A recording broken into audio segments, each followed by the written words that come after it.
Buvitga bergan ekansiz. Sizga pul tushdimi? Mana sertifikatingiz ham tayyor bo'ldi. Allo, assalomu alaykum. Assalomu alaykum. Ozbek aka, yaxshimisiz? Rahmat.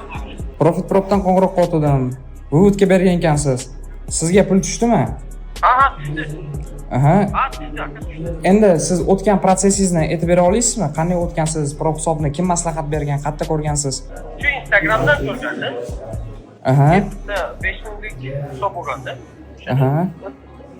Qanaqa bo'ldi? Hammasi halol ekanmi? Otsiv qoldirib bersangiz bitta zo'rdan. Ha. Men o'zi hamma prop kompaniyalar bilan ishlayman, olaman. Nimalarni, hisoblarni. Aha. Bundan o'tdim. Bivitga berdim, pulni tashlab berish kerak ichida.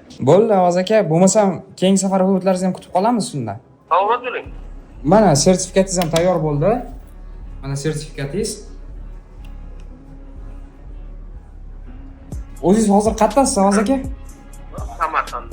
Samarqandda. Bo'lmasa Toshkentga kelgan vaqtda sertifikatingizni olib ketsangiz bo'ladi. Kutib qolamiz sizni. O'tamiz desam. Bir ish bilan o'tsak o'tamiz. Bo'ldi aka, charchamang bo'lmasam. Rahmat.